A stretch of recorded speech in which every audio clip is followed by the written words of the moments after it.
If there was one thing my mother always said to me, more frequently than anything else, was, boy, hold your head up. Hold your head up. And of course, remember, this is a segregated South, and there's elements of terror and reason to look around and be doubtful and hold your head down perhaps, but no, hold your head up.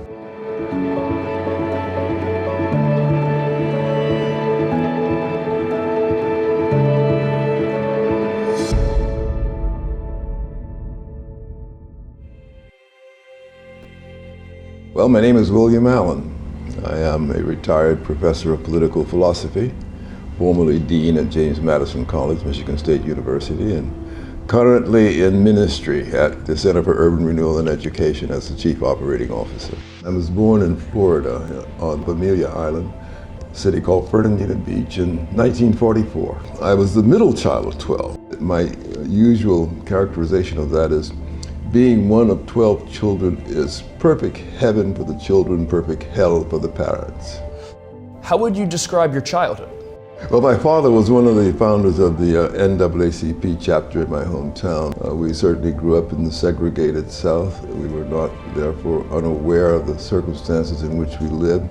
It's fair to say that life was something that brought with it a consciousness of the necessity to achieve one's ends in the face of obstacles that to some people seem daunting, but often enough never seemed impossible for those of us who were raised, at least in those earlier periods of my youth.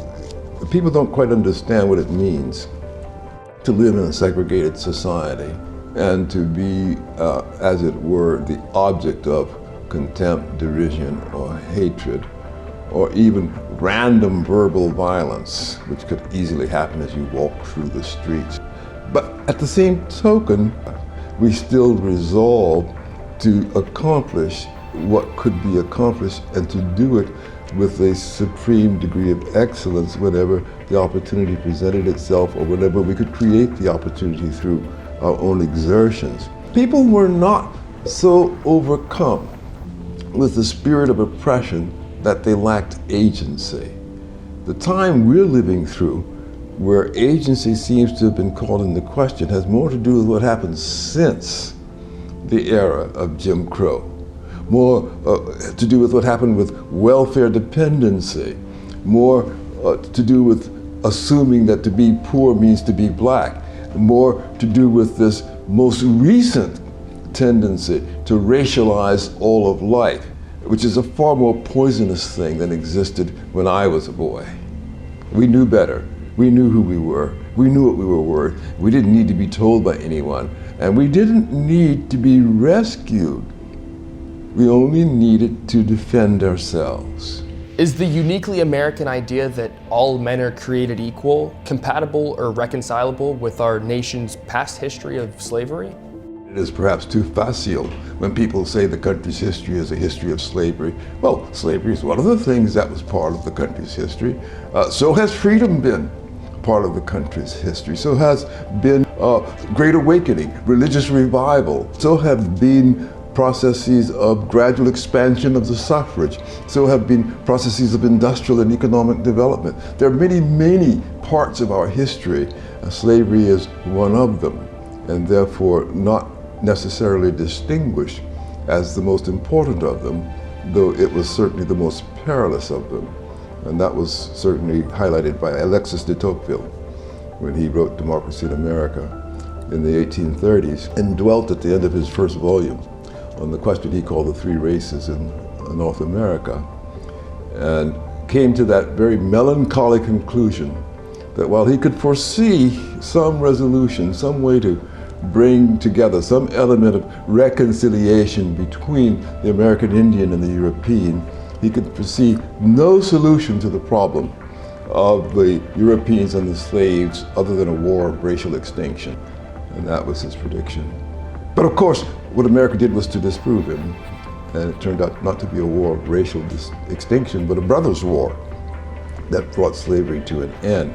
And that actually goes to the heart of your question more than anything else, because What looks like a tension in the United States might just as well be thought of as the explosion of a seed planted earlier.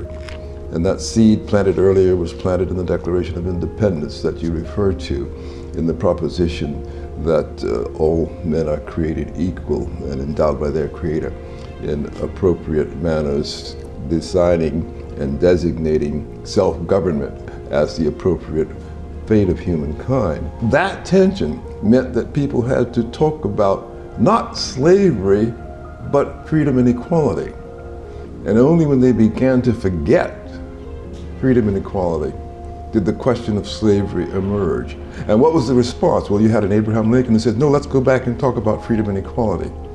And that led them, therefore, to address in the most meaningful manner the question of slavery. So I would not take slavery as a touchstone or a lodestar for American history. American history is far more transcendent than that. It's not local history in that sense, but it is a history that describes what is possible for human beings. We have discounted for a long time now, almost 50 years now, the reality and the value of Black patriotism. And we have posed the question of America's future as if it were the question of separate futures for separate people. The reality is, the future of the United States hinges on nothing so much as it does upon Black patriotism. And only when the rest of America comes to understand that America isn't going to be saved in this perilous moment, unless it's saved by a surge in Black patriotism, we probably stand to lose this great gift of God before very much longer.